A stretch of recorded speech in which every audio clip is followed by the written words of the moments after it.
সুপ্রিয় শিক্ষার্থীরা, তোমরা সবাই কেমন আছো? আশা করি সবাই অনেক অনেক ভালো আছো। তোমরা যারা চলতি বছরের অর্থাৎ 2024 সালের এসএসসি ও সমমান পরীক্ষায় অংশগ্রহণ করবে, তোমাদের পরীক্ষা শুরু হবে আগামী 15 ফেব্রুয়ারি 2024। কিন্তু এর মধ্যে একটা বিপত্তি হয়ে দাঁড়িয়েছে। বিপত্তিটা হচ্ছে, দেখো, তোমাদের যে ছুটির তালিকা রয়েছে সরকারি ও বেসরকারি মাধ্যমিক ও নিম্ন মাধ্যমিক বিদ্যালয়ের 2024 সালের ছুটির তালিকা আমরা দেখতে পাচ্ছি শ্রী শ্রী সরস্বতী পূজা হচ্ছে 14 ফেব্রুয়ারি বুধবার। এখন 14 ফেব্রুয়ারি যারা সরস্বতী পূজায় অংশ নেবে, যারা হিন্দু ধর্মাবলম্বী রয়েছেন, তাদের কথা হচ্ছে যে 14 ফেব্রুয়ারি যদি সারাদিন তারা ধর্মীয় আচার অনুষ্ঠানে ব্যস্ত থাকে, তাহলে তারা পরের দিন কিভাবে এসএসসি পরীক্ষায় অংশগ্রহণ করবে? ঠিক আছে, এটা নিয়ে তারা আন্দোলন করার হুমকি দিয়েছে যে যদি এসএসসি পরীক্ষা পরিবর্তন করা না হয় তাহলে তারা আন্দোলনে জড়ো হবেন। সো এ বিষয়ে আমরা জানবো বিস্তারিত আমাদের আজকের ভিডিওতে।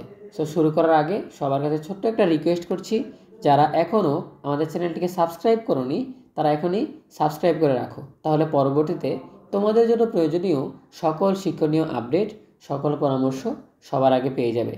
তাহলে চলো আমরা দেরি না করে সরাসরি মূল টপিকে চলে যাই। এখানে তোমরা যে নিউজটা দেখতে পাচ্ছ, হিন্দু বৌদ্ধ খ্রিস্টান ঐক্য পরিষদ এসএসসি পরীক্ষার তারিখ পুনর্নির্ধারণ করার দাবি। সো আমরা বিস্তারিত জানার জন্য একটু নিচে স্ক্রল করছি। এসএসসি পরীক্ষার তারিখ পুনর্নির্ধারণের জন্য সরকারের প্রতি দাবি জানিয়েছে বাংলাদেশ হিন্দু বৌদ্ধ খ্রিস্টান ঐক্য পরিষদ। শুক্রবার এক বিবৃতিতে পরিষদ বলছে, সরস্বতী পূজার পরদিন 15 ফেব্রুয়ারি মাধ্যমিক স্কুল সার্টিফিকেট এসএসসি পরীক্ষা শুরু হচ্ছে। দেবী আরাধনার দিন পরীক্ষার প্রস্তুতি নেওয়া এবং তার পরদিন পরীক্ষায় অংশগ্রহণ করা হিন্দু সম্প্রদায়ের এসএসসি পরীক্ষার্থীদের পক্ষে সম্ভব নয়। পূজার পরদিনই পরীক্ষা নেওয়ার বিষয়টি ধর্মীয় স্বাধীনতা ও ধর্মীয় অনুভূতি ক্ষুণ্ণের অপপ্রয়াস বলে মনে করেন পরিষদ।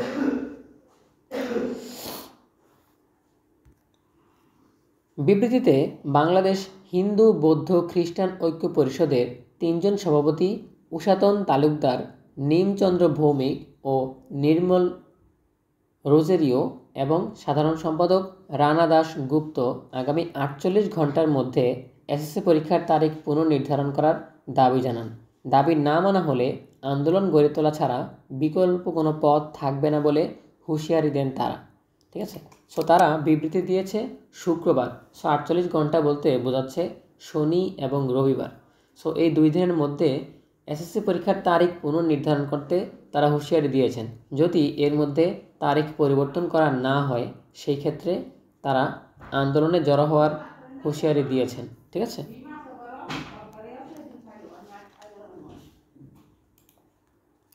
সো এখন কথা হচ্ছে, এই যে তারা হুঁশিয়ারি দিয়েছে বা হিন্দু সম্প্রদায়ের জন্য যে একটা অসুবিধার তৈরি হয়েছে, এর কারণে কি তোমাদের এসএসসি পরীক্ষা পেছানো হবে? সো গতকাল ছিল শনিবার।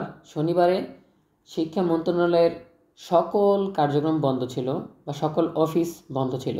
আজকে হচ্ছে রবিবার, আজকে শিক্ষা মন্ত্রণালয়ের অফিস চালু আছে। ঠিক আছে, সো তারা কি নতুন কোনো সিদ্ধান্ত নেবে নাকি আগের সিদ্ধান্তই বহাল থাকবে? 15 ফেব্রুয়ারি তোমাদের এসএসসি পরীক্ষা হবে কি না, এ বিষয়ে যদি তোমরা জানতে চাও তাহলে আমরা বলবো যে তারা আন্দোলন করার হুমকি দিয়েছে কিংবা যেটাই করুক, এখন পর্যন্ত পরীক্ষা পরিবর্তন করার কোনো সম্ভাবনা নেই। ঠিক আছে, তোমাদের পরীক্ষা 15 ফেব্রুয়ারিতেই হবে। সো আজকে রবিবার, আমার মনে হয় না কোনো কারণে সিদ্ধান্ত বদল হবে। যদি কোনো নতুন সিদ্ধান্ত আসে তবে আমরা অবশ্যই তোমাদেরকে জানিয়ে দিব। এখন কথা হচ্ছে, এই কনফিউশনের মধ্যে থেকে তুমি তোমার প্রস্তুতি নেওয়া বন্ধ করো না। ব্যাপার হচ্ছে যে একটা পরীক্ষা যদি স্থগিত হয় সেটা পরে নেওয়া অনেকটা চ্যালেঞ্জিং হয়ে যায়। এই জন্য আমার মনে হয় যেই রুটিন প্রণয়ন করা হয়েছে সেই রুটিন অনুযায়ী পরীক্ষা হলেই তোমাদের জন্য সবচেয়ে বেশি ভালো হবে।